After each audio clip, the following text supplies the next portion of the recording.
This is the Simp here, this is Michi Hoyer. Welcome everyone to this special stream today. So we are at rFactor 2 and we are comparing the brand new Formula Renault 3.5 from iRacing in rFactor 2 right today, where it exists since quite a long of time.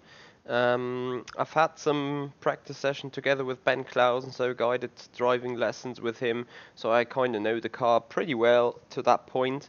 Um, However, with yesterday we took that car out at Spa-Francorchamps on iRacing. We want to see what is the direct comparison to it here in rFactor 2. So we've loaded up into the sim. I have chosen an rFactor 2 conversion from Assetto Corsa, which has been modified by the Formula Sim Racing community for the needs of the rules. So you know what, we just go straight away and head out and see what the car is like. The first thing I saw, it also has no launch control, as it might be visible behind the event list of the layout. Beyond that, the car is from 2014 and has DRS available, but we won't use it. So here we are around Spa-Francorchamps then. Looking how the setup is been good for the straight. We're not hitting the limiter, but we hit 370.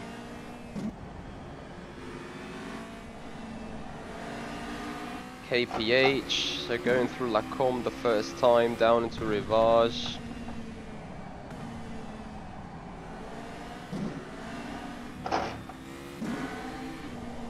Car is not very easy to drive into first place because we do have a lot of cold tires. So the car comes out of the pits with 30-degree ambient temperature. Meanwhile we are at 65 on the right side, 55 on the left side. Can't see that because that is the LCD screen behind the webcam picture.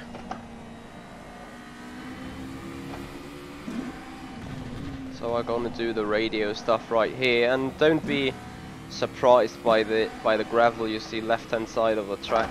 As I said, this is a special FSR version which has been converted to fulfill the needs of FSR regulations in terms of going wide and cut protection.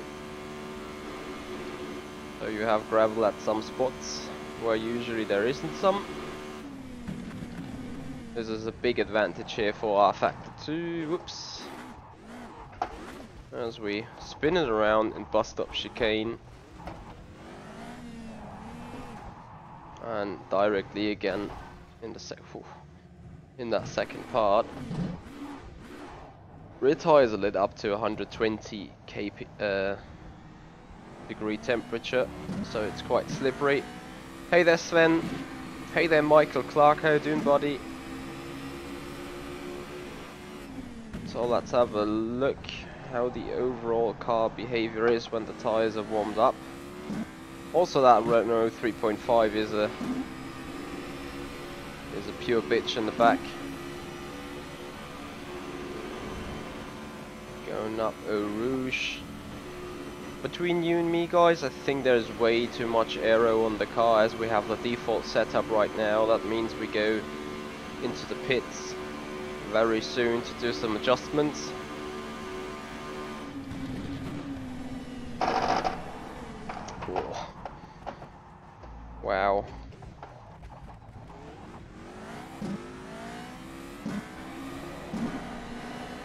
So first initial thought, when being on default setup, there is no big difference to the iRacing version. Car likes to spin very much on the rear end.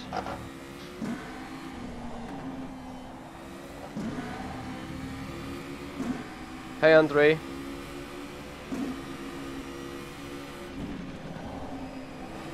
Sven, we're not only going to do rFactor today, actually I'm planning to do the first VRS-GT sprint race around Tsukuba.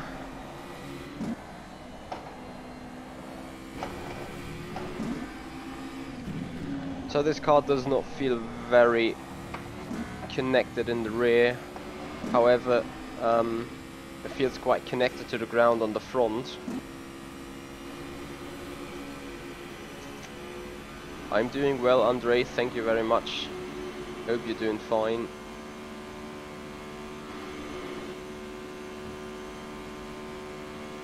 Can we do a bus stop without spinning?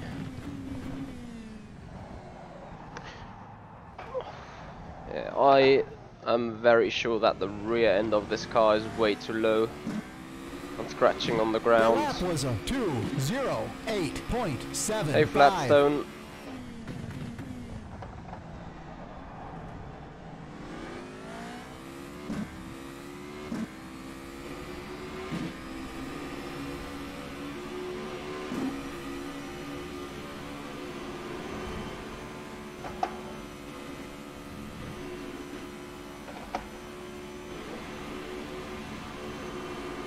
Remember yesterday's lap time, 2 minutes, sub 2 minute, 1:59.4. Oh wow, there is like zero grip in the rear of the car. The front feels quite okay, definitely less understeery than yesterday's Formula Renault 3.5.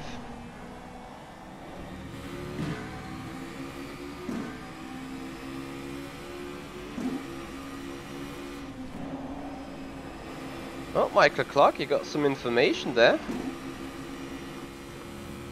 Because I've not heard of that stuff you're just talking about, but as it is at the Hockenheim Ring, which is not very far away from me, I think I'm happy to go there. So finishing the first lap, hopefully we will probably have to do a drift style, rally style around the bus stop chicane. I'm already expecting that.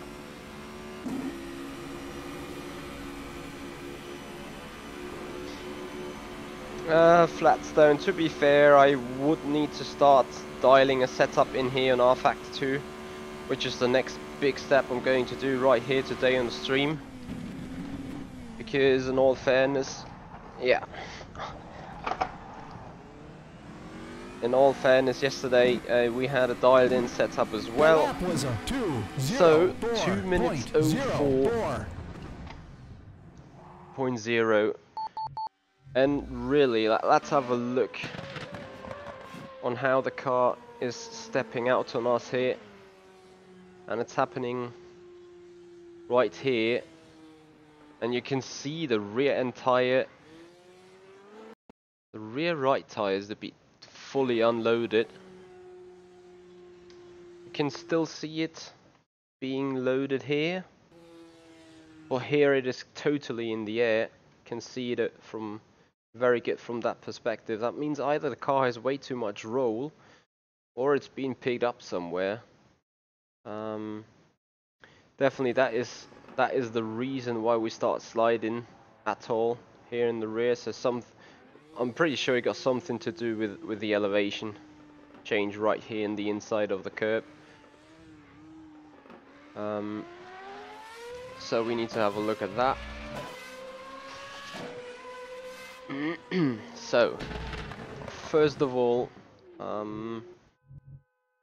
have to admit we should probably put 40 liters in, or 45. That is what we had yesterday. Vehicle only, so you can see there is no preset loaded. Wing position, I probably have chosen high downforce pack, so we're gonna go back to the mid downforce pack. So we go tuning, downforce packages, medium. That gives us a medium downforce package. I want to have toe definitely in degrees, and display units.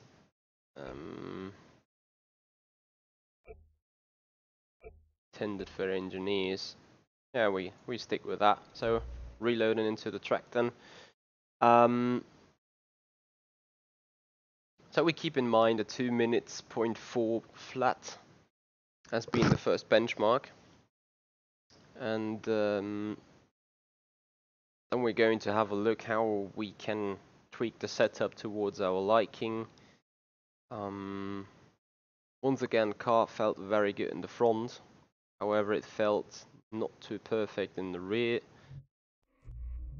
So starting to reset the numbers, 45 degrees. There is a different look in here on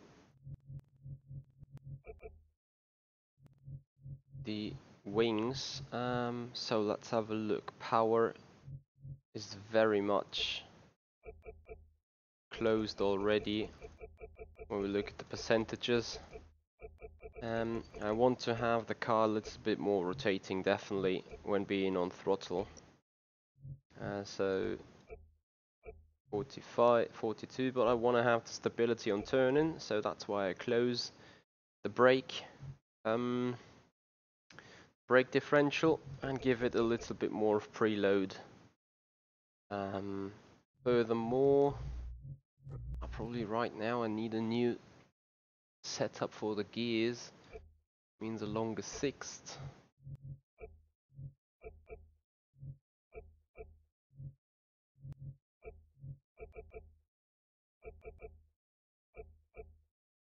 First is fixed, that is bad. 5. Yeah, that looks to be okay. Alright, further on the chassis. We have a ride height of 42 millimeters right now, so the car is pretty much low there at the back. So we heighten that to 15. Also gonna put the puckers a bit lower, so that there is enough elevation change, or there is enough travel space on the suspension itself. Beyond that, the pack is on 10 here as well. Spring is pretty stiff. Well, the front spring rate is, you have no spring in the front whatsoever, so it's detached. Spring rate in the back should be a little softer, as we need a lot of cornering speed right here. If you take the toe in a little less out, that makes the turning not too aggressive and should also increase the stability. The roll center of the chassis, well, that means the overall roll center there for the chassis.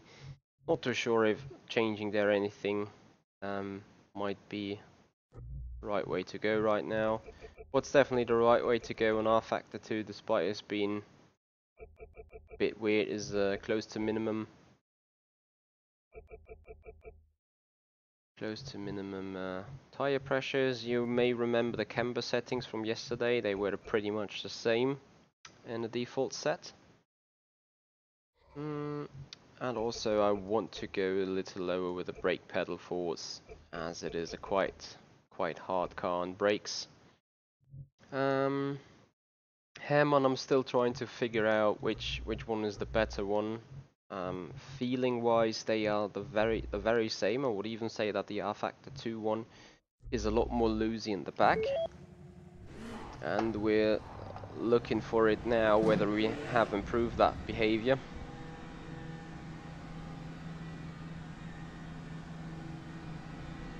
Yes, Michael Clark, the rFactor 2 has now an URD designed DTM mod.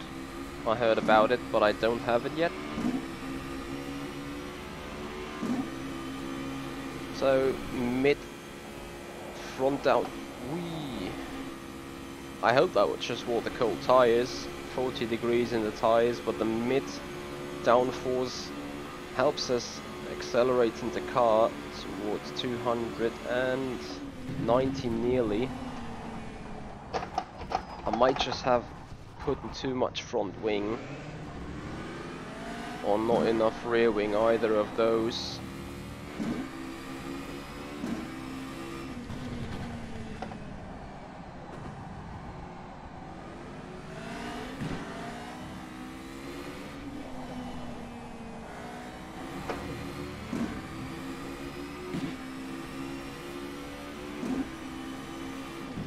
Well, if your F1 car does that every lap, You may probably want to put the ballast from 9 to 8 or something there, William.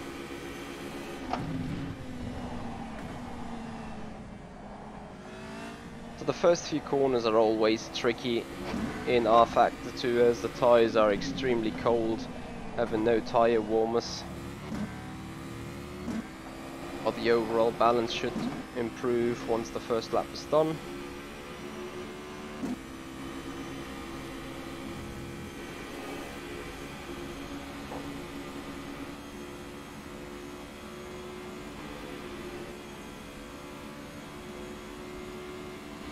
So, bus stop chicane.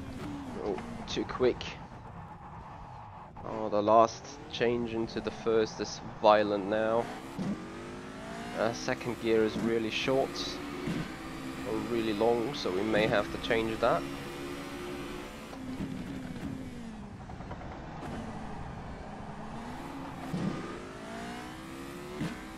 They definitely want to shorten the second again.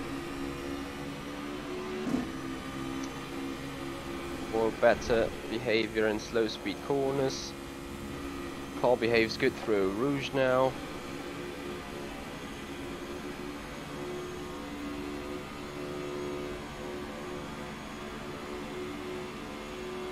Very true there, F1's got Golf. Oh, no, this is, the car's way too much, or way not enough power there in the rear, so we're gonna increase the wing again by a click. We want to shorten second and third for the suspension, and also have a look.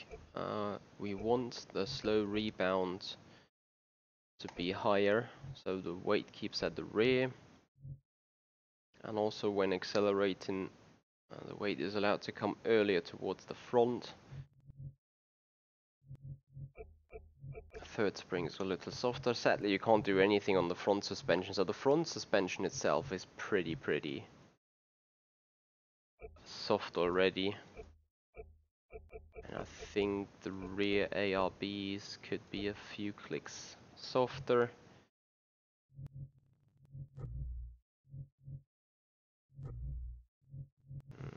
So let's have another go.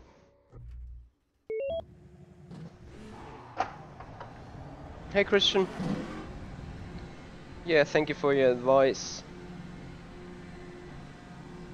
Oh dear, Michael Clark, you got a challenge ready. I kinda can guess it. Let me guess. Euro T5 mod around, I don't know. Is there a Misano on rFactor 2?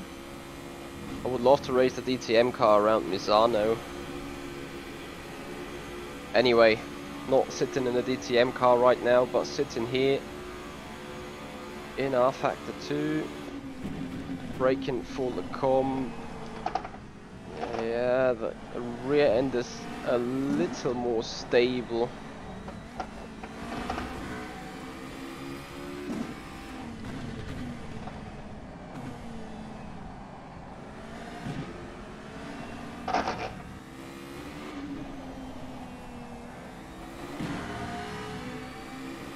Comparing the sound of both cars, I think they are pretty equal. Not many differences being located there, I guess.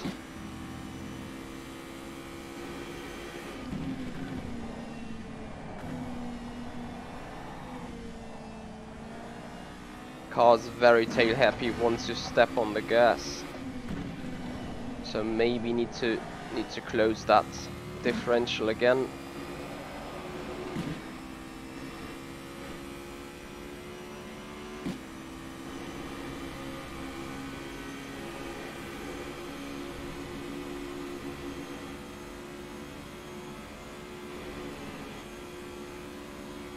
Well, let's make sure to brake early enough this time. Not quite.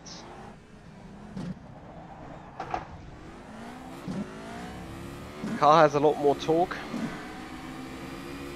than in iRacing, so when I step on the gas here in second gear in the slow speed corners, Really can hear the wheel spin a little bit in the back, so there's a slight slip of the rear tires. Oh, nearly spun. Tyre's not warmed up yet, to be fair. 66 degree left hand side, 61 right hand side.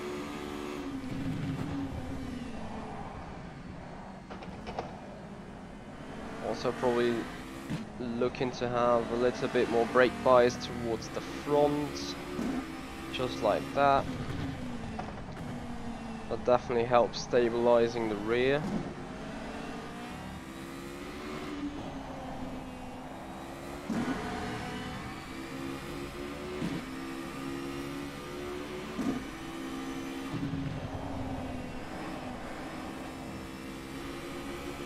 I guess that is a typical rFactor 2 thing, that we should lower the rear end in order to make the diffuser work, as this generates quite a lot of aerodynamical grip there in the back.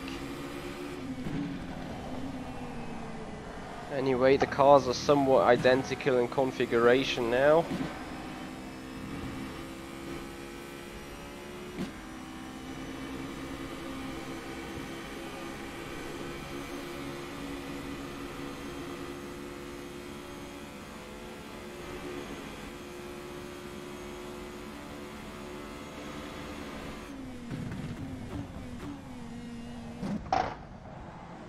At least the car celebrating too early here.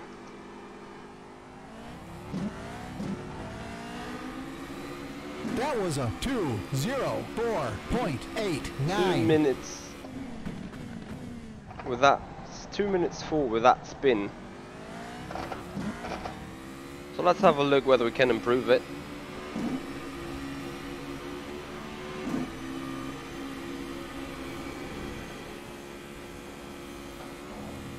Oh, Michael Clark, I hear you.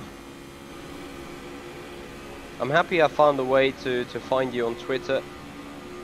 I can leave you a message now whenever I want. No need to hope that you are lucky enough and have the time to be on the streams. So look, that is a clear difference towards iRacing and rFactor 2. In iRacing the car would have been gone for good and I would have spun right into the barrier. Here in rFactor 2 at least you have the chance catching it. Not saying this is quick or any good for the tyres, by all means.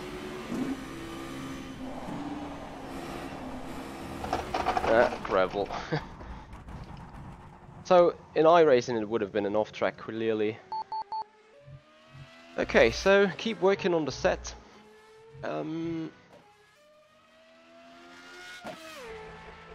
Let's try increasing the packers then and lowering the right high. That should make the car maybe not bottoming out, but at the very same time we're quite low in the back to generate some grip over the diffuser.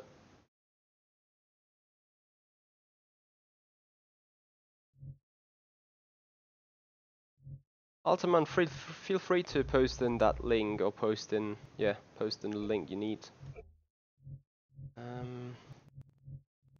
We want to have more stability. Keep the anti-roll bar on at the front. Third spring, that is usually controlling the right height. I'll make it a click softer and rear spring rate a few clicks softer. Maybe not the minimum. Beyond that, I believe we have a little bit more closed differential. That should suit the overall balance. Then we go out again. Oh, Rouge could be quite a pain now.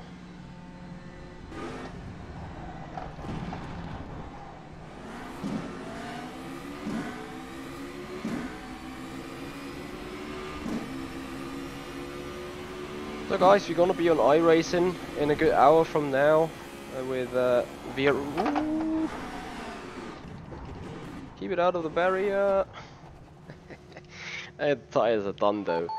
Gonna be out with the VRS Sprint Series around Tsukuba, and I'm actually not quite sure whether I really want to run that series really, but it is new content and I like having a go at it, and probably I will regret it right the moment I went into it, but nevertheless looking for a very interesting circuit setup wise. Yeah, if you don't go too wide and no rouge, then there is no problem.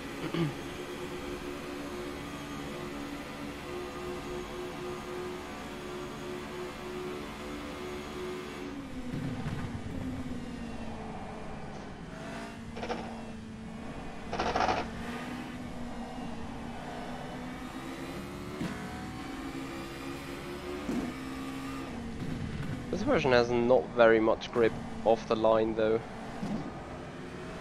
and as you can see the racing line is not very saturated as well,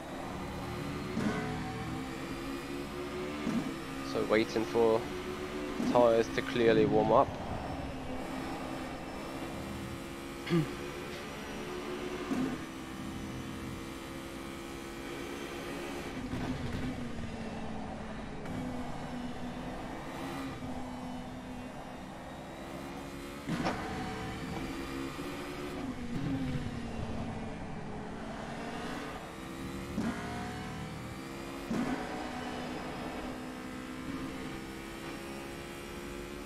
Hey Terry, Michael, what LS track do you mean?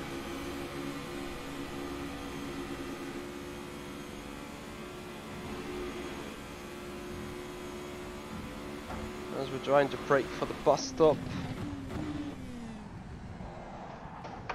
No, it seems to be characteristics of the car that's likely to spin in that area.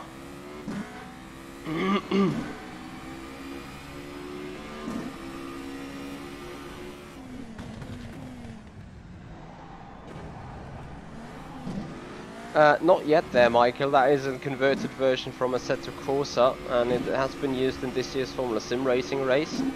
So this is a different type of Spa. I do not know where to get the laser scanned version from, to be honest.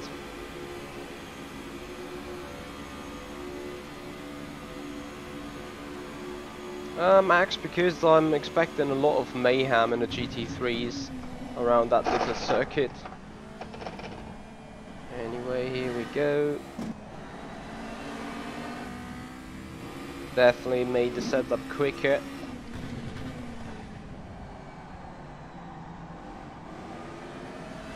Sticking it in third gear is way to go here. No name corner.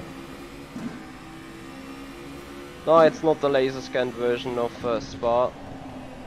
Would love to get it though. Solid performance through Pujon. Nearly gained an entire 10th there. Went a bit too quick into that chicane.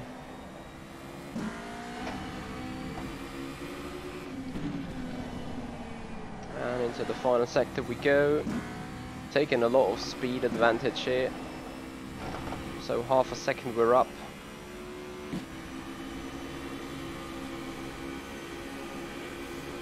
Yeah, I think that the laser scanned version would look different. So if I can get hands on it, I will definitely go for it.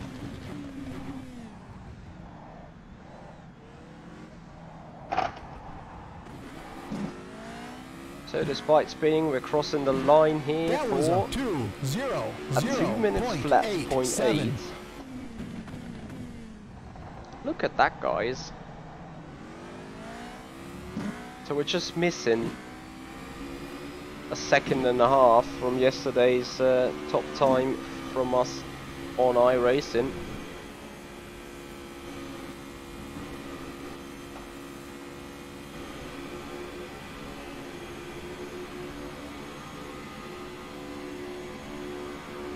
Okay, I'm gonna contact Sim Racing 604 then. Lecombe. missed the apex here quite heavily.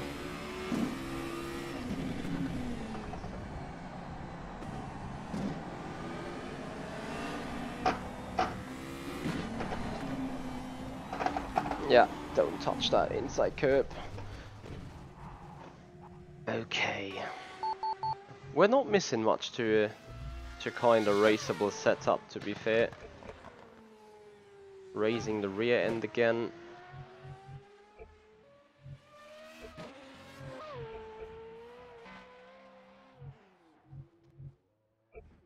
Going another click softer on the rear anti-roll bar, as that really needs some roll.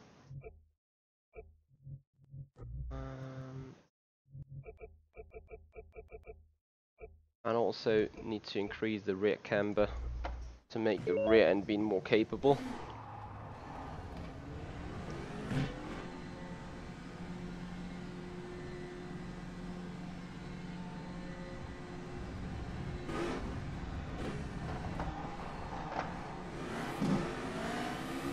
I can't wait for them to release another Porsche 911 GT3R. That is what I'm really looking forward to. Despite I'm getting a little bit annoyed that it's the Porsche 911 that's going to be the sim racing whore of everything. So whatever sim you go to, it got some Porsche 911 running on it.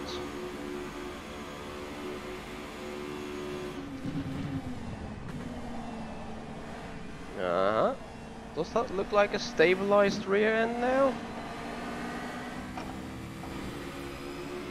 Remember, we still have cold tires.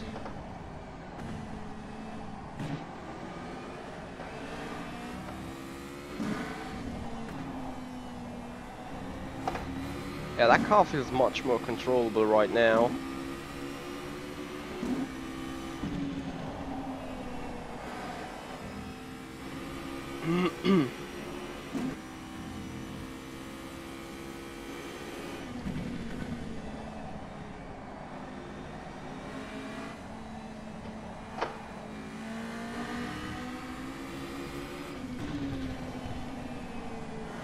As I said, even despite the car might slide a little bit, you can finally counter steer it and catch it. Whereas on iRacing, well, you're lucky if you caught it, but you definitely lose 2 seconds to it. So the iRacing Renault definitely is not very forgiving at all.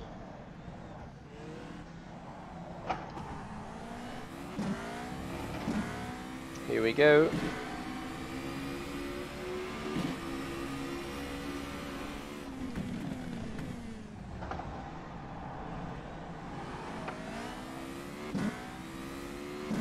I still believe there is more torque on this rFactor 2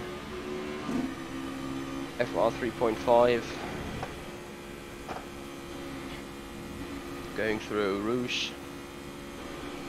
I think we're also hitting more top speed.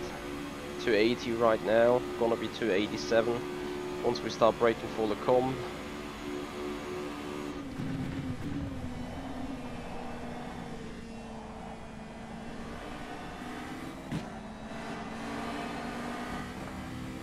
Not quite perfect, but with 4/10 up.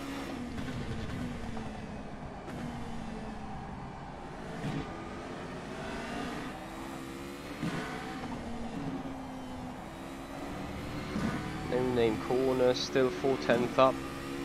Let's see if we can nail Pouhon again. Oh, gravel.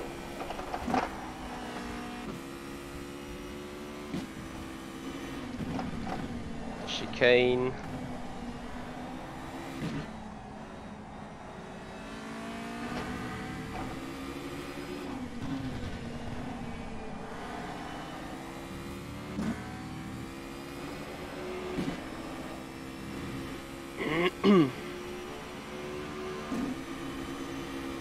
So depending on the bus stop, we can make it into the 59s. But I think that's literally it now.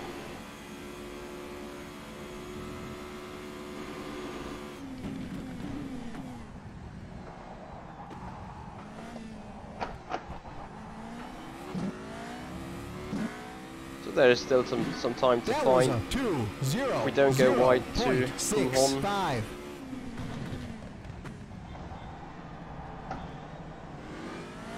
I think that needs to be the main target for this lap.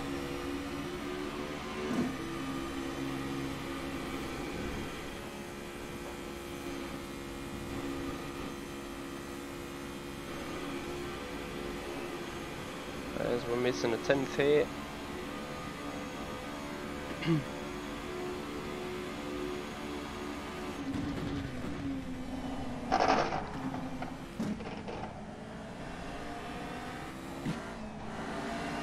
Doesn't like the curbs a lot.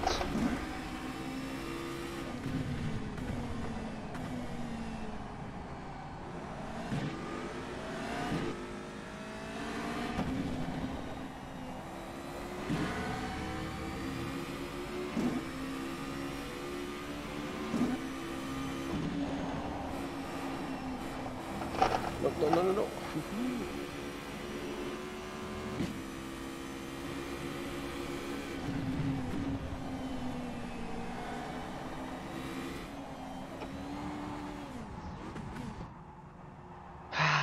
Okay, not quite perfect.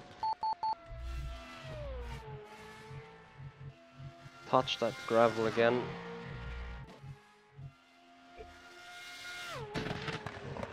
Final adjustment, guys.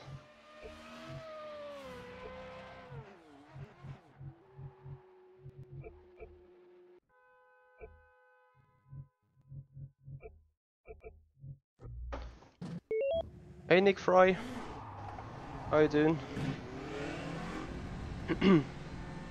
So Andre, we got another German talking partner in the chat now.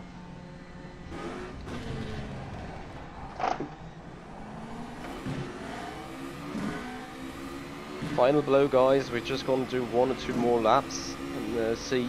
I definitely can do a 59. I won't get any faster though.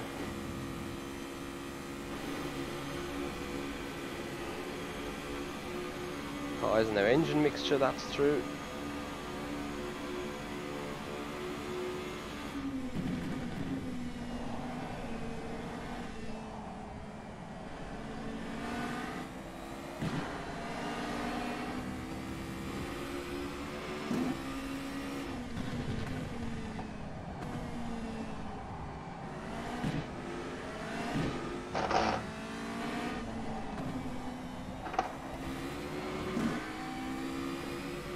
Getting a feeling for Pujon.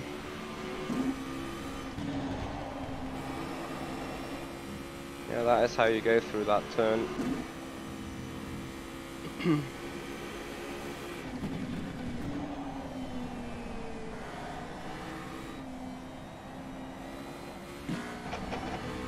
Once again, really want to stay away from those curbs most of the time, as the car doesn't really like him.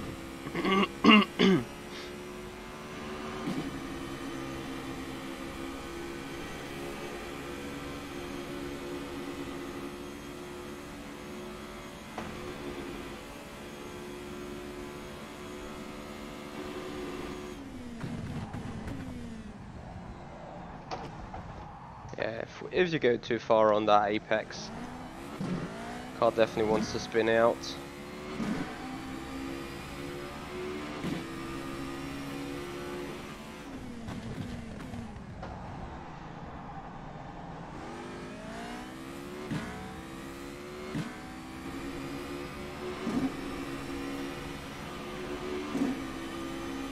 Yeah, I heard Max Verstappen was on that sim yesterday.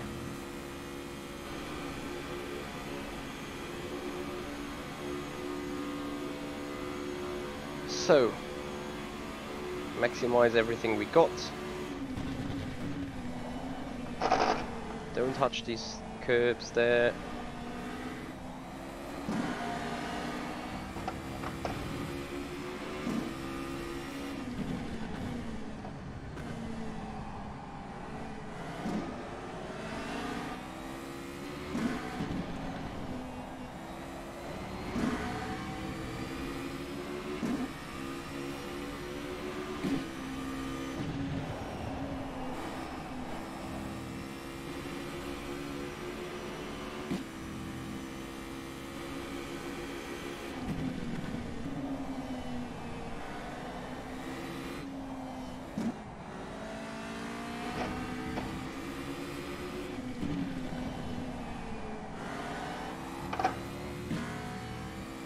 No optimal exit.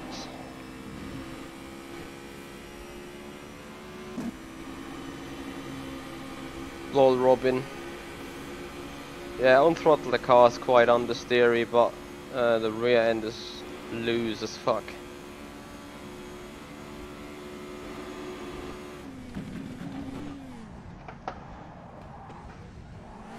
So, stupid bump in that turn screwed me over again.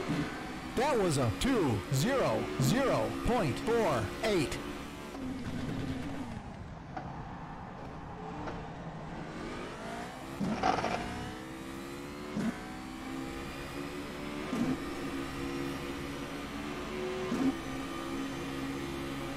I saw it on a post on Facebook being posted by Richard Gafencu, iRacer from the community.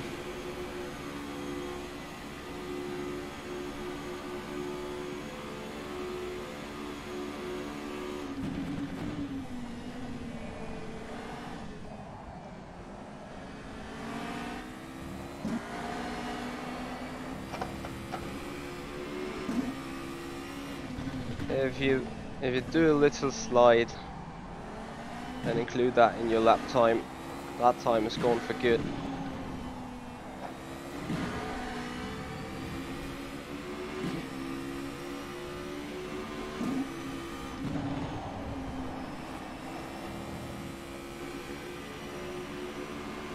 Can we find 1.5 tenths up the hill?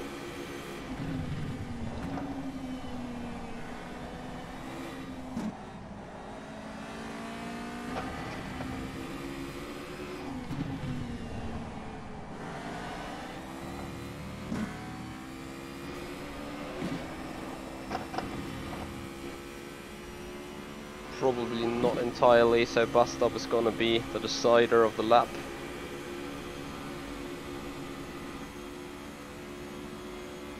I'll just take it up the curb and counter steer it immediately.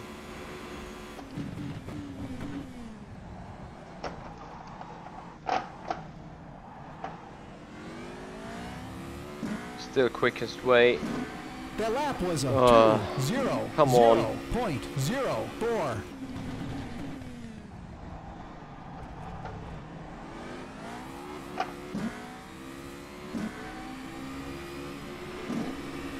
Hey there, Peter.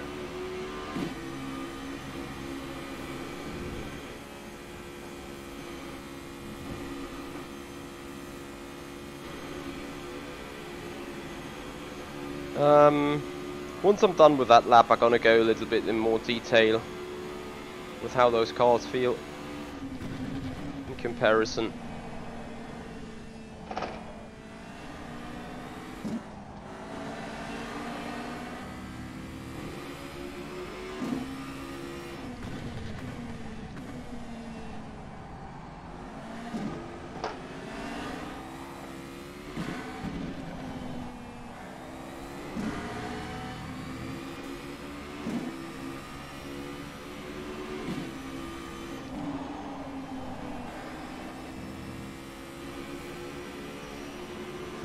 Took too much speed into that turn. Same here. And that's the lap more or less done. So, what's the differences between those two cars? And I'm going to not make it an incredibly long talk about things.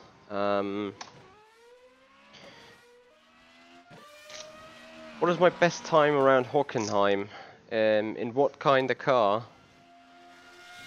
I've raced Hockenheim. I think in the race room DTM it was a 131 or 132. In a Formula Sim racing car, I wouldn't need to lie, but a 1:10.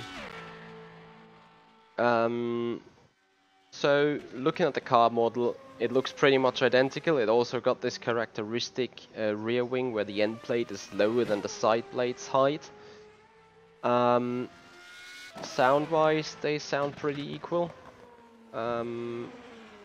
Tire-wise, they are entirely different, to be fair. This Formula Renault 3.5 from iRacing, and now Guys Hold Your Breath, feels sticked and glued to the racetrack and to the surface. It got its usual understeeriness, so the usual understeer going on in the specific iRacing style, I would say. But the car itself feels more or less glued to the surface and very direct. This car, however, feels very, very unconnected to the ground. So it feels like having grip at the front. At the same time, when being on the throttle, it feels like having grip at the rear. But overall, the car is twitchy. The car is nervous. The car feels very stiff and unhappy, especially here around.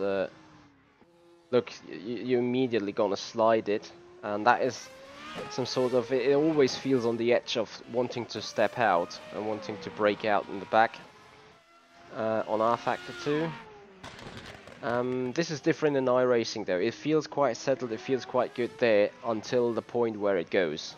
So once the rear tires lose grip in iRacing, car's pretty much gone. You can catch it well with locking the brakes, or you can catch it with a super fast reaction on the steering wheel, but you're not allowed to be on the gas while doing the counter steer, otherwise car's gone.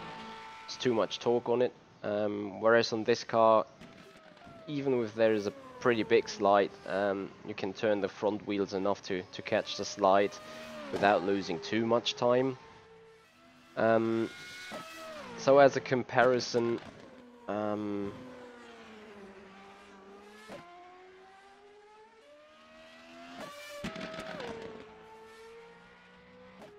yeah, Robin, of course, and probably if I'm gonna do more than half an hour spending on setup stuff, then the car is pretty much fixed to the ground. Just so to look into Motec and see whether the car's bottoming out too much or something, whether you need more packers or anything. So right now in rFactor 2, I would say it's more, it is more a setup issue rather than an actual physics issue. However, that is just how the car feels. I mean, yesterday we did like half an hour of setting up the car. Today we did half an hour of setting up the car. So to keep the comparison somewhat the same.